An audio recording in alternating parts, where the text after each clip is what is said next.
নমস্কার, আমি Debapriya Saha just diet চ্যানেলের আরও একটি ভিডিওতে আপনাদের সবাইকে স্বাগত জানাচ্ছি।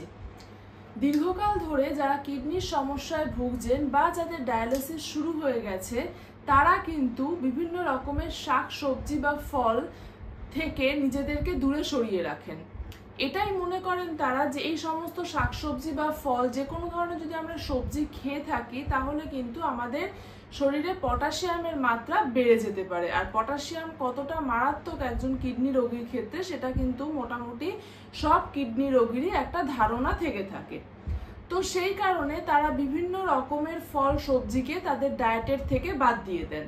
হ্যাঁ, এটা ঠিক যে বিভিন্ন রকমের যে শাকসবজি রয়েছে বা ফলমূল রয়েছে সেগুলোতে পটাশিয়ামের পরিমাণ কোনোটাতে লো থাকে, কোনোটাতে মডারেট বা কোনোটাতে হাই, সবটাতেই কিন্তু পটাশিয়াম বর্তমান। কিন্তু এই সমস্ত ফল বা শাকসবজিগুলোর মধ্যে এমন কিছু সবজি থেকে থাকে যেগুলো কিনা লো টু মডারেট পটাশিয়ামের মধ্যে পড়ছে এবং তারা রিচ ইন অ্যান্টিঅক্সিডেন্ট, তাদের একটা অ্যান্টি ইনফ্লেমেটারি প্রপার্টিস থাকছে, তাদের একটা কিডনিটাকে হিল করার একটা প্রপার্টি থাকছে। তো সেই সমস্ত সবজিগুলোকেও কিন্তু তারা তাদের ডায়েট থেকে বাদ দিয়ে দেন। কিন্তু এই সমস্ত সবজিগুলোকেই কিন্তু কিডনির সুপার ফুডস হিসাবে ধরা হয়ে থাকে। আজকে আমি আপনাদের যে 5টা সবজি সম্বন্ধে বলবো সেটাকেই কিন্তু mainly super foods of kidney disease বলা হয়ে থাকছে।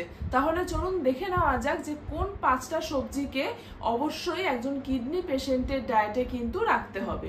প্রথমত আমি যে সবজির কথা বলবো সেটা হচ্ছে রেড বেল পেপার। বিভিন্ন রকমের বেল পেপার বাজারে পাওয়া যায় যেটাকে কিনা ক্যাপসিকাম বলা হয়ে থাকে, সবুজ, লাল, হলুদ। তো তার মধ্যে মেনলি যেটা রেড বেল পেপার রয়েছে, লাল ক্যাপসিকাম যেটা রয়েছে, সেটার কিন্তু অনেক গুণাগুণ রয়েছে কিডনি পেশেন্টদের হেলথের জন্য। যেরকম এর যে লাল রংটা যে আছে সেটা মেনলি লাইকোপিন নামে একটা অ্যান্টি অক্সিডেন্টের জন্য থেকে থাকছে লাল কালারটা। প্লাস এই যে অ্যান্টিঅক্সিডেন্ট যে লাইকোপিনটা রয়েছে সেটার জন্য একটা অ্যান্টি ইনফ্লেমেটারি এফেক্টও কিন্তু এই রেড বেল পেপারের থেকে থাকে, যেটা কিডনিটাকে হিল করতে বা কিডনির ফাংশনটাকে আরো ইমপ্রুভ করতে কিন্তু অনেকটা সাহায্য করে থাকে। এছাড়াও এর মধ্যে vitamin C, vitamin A, vitamin B6, B9, fibre, বিভিন্ন রকমের ভিটামিনস এগুলো সমস্ত থেকে থাকছে। আর খুব ইম্পর্টেন্ট জিনিস সেটা হচ্ছে এটা একটা মডারেট পটাশিয়ামের ফুড। তো আপনারা এটা লিচিং করে বিভিন্ন রকম খাবারে ব্যবহার করতে পারেন। নুডলসে ইউজ করুন, স্যান্ডউইচে ইউজ করুন, বা বিভিন্ন রকমের স্যালাডে ইউজ করতে পারেন, ক্যাপসিকামের পকোড়া বানিয়ে খেতে পারেন, বা স্টাফড ক্যাপসিকাম বানিয়ে খেতে পারেন। তো এইটাকে আপনারা এইরকম ভাবে, এই সবজিটাকে আপনারা এইরকম ফর্মে কিন্তু আপনাদের ডায়েটে অবশ্যই ইনক্লুড করতে পারবেন। দ্বিতীয় আমি যে সবজিটার কথা বলবো সেটা হচ্ছে ক্যাবেজ মানে বাঁধাকপি। এইটা একটা ক্রুসিফেরাস সবজির মধ্যে পড়ছে, ক্রুসিফেরাস ভেজিটেবলস বলা হয়ে থাকছে। কিন্তু এর মধ্যেও প্রচুর পরিমাণে ফাইটোকেমিক্যালস রয়েছে যেটা কিনা অ্যান্টি অক্সিডেন্ট হিসেবে কাজ করছে কিডনি ফাংশনটাকে ঠিক করার জন্য, কিডনির হেলথটাকে ঠিক করার জন্য। এছাড়াও এর মধ্যে vitamin K, vitamin C, fibre, vitamin B6, vitamin B9 এই সমস্ত ভিটামিনসগুলো কিন্তু প্রেজেন্ট থাকছে। এটাও একটা মডারেট পটাশিয়াম ফুডসের মধ্যেই পড়ছে। এটাকেও আপনারা লিচিং করে নিয়ে ব্যবহার করতে পারেন। বাঁধাকপি মেনলি আমরা সবজি বানিয়ে খেয়ে থাকি, এছাড়াও বিভিন্ন রকম রোলের মধ্যে স্টাফ করে কিন্তু এই ক্যাবেজটাকে আপনারা ব্যবহার করতে পারেন। নেক্সট আমি যে সবজিটার কথা বলবো সেটা হচ্ছে পেঁয়াজ বা অনিয়ন। এই অনিয়নটাও কিন্তু আমরা কিডনি পেশেন্টদেরকে যখন কাউন্সিলিং করে থাকি তখন বলে থাকি যে প্রচুর পরিমাণে যত খুশি আপনারা অনিয়নটা রাখতে পারবেন, সেটা আপনারা স্যালাডে ব্যবহার করুন, কাঁচা খান, বা কোনো সবজিতে গ্রেভির মতন করে ব্যবহার করুন, সেটা কিন্তু ব্যবহার করা যেতে পারে, কোনো অসুবিধা কিন্তু তাতে হয় না। তো সেই জন্য আর এটা এই কারণেই বলা হয়ে থাকে কারণ এই অনিয়নের মধ্যে যেই ফ্ল্যাভোনয়েডসটা, বিভিন্ন রকমের ফ্ল্যাভোনয়েডস থাকছে এই অনিয়নের মধ্যে। তো যেই ফ্ল্যাভোনয়েডসটা নাকি মেনলি অ্যাজ এ অ্যান্টিঅক্সিডেন্ট হিসেবে কাজ করছে অনিয়নের মধ্যে সেটা হচ্ছে কিউয়ারসিটিন। এই কিউয়ারসিটিন অ্যান্টিঅক্সিডেন্টটা কিন্তু আমাদের যে ব্লাড ভেসেলসটা রয়েছে তার মধ্যে ফ্যাটি মেটেরিয়ালস গুলো জমা হওয়াকে কিন্তু প্রিভেন্ট করছে, মানে জমা হতে দেয় না। তাহলে কি হবে, যদি ফ্যাটি মেটেরিয়াল জমা হয়ে গেলে ব্লাড ভেসেলস গুলো ন্যারো হতে শুরু করে দেয়, সেখান থেকে অ্যাথেরোস্ক্লেরোসিস, বা যদি কিডনির ব্লাড ভেসেলস এর ওখানে যদি জমা হয় তাহলে ব্লাড ফ্লো ঠিকঠাক মতন হতে পারে না, সেক্ষেত্রে প্রেশার একটা বেড়ে যাওয়ার সম্ভাবনা থাকতে পারে।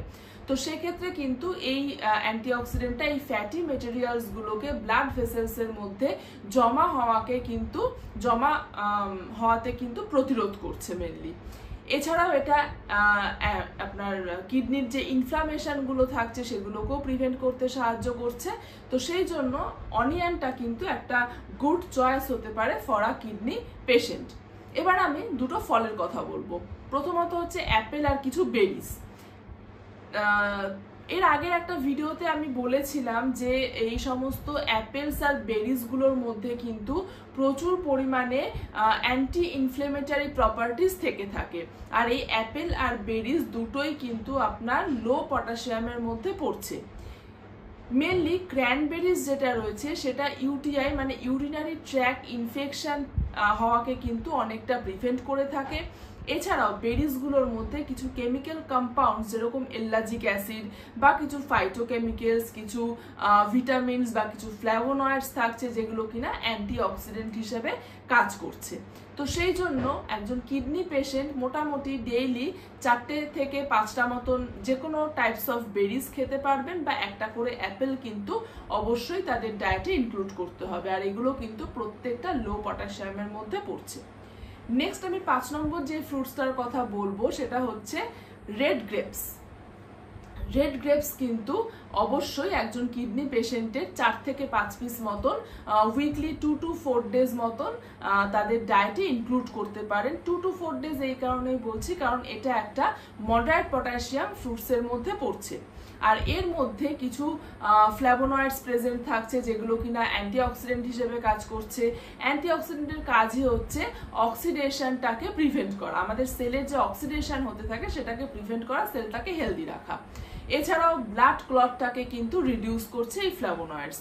এছাড়াও very much important, red grapes এর মধ্যে রেসভারেট্রল বলে এক রকমের ফ্ল্যাভোনয়েডস থাকছে যেটা কিনা ব্লাড ভেসেলস গুলোর মধ্যে মাসেল রিল্যাক্সেশনটাকে ইনক্রিজ করিয়ে দিয়ে ব্লাড ফ্লোটাকে কন্ট্রোল করছে।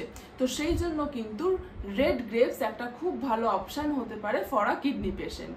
তো আমি যে 5টা ফুডসের কথা বললাম বা সবজি বা ফলের কথা যে বললাম সেগুলো কিন্তু একজন কিডনি পেশেন্ট অবশ্যই আপনারা আপনাদের ডায়েটে রাখতে পারেন এই সমস্ত বেনিফিটসগুলো পাওয়ার জন্য।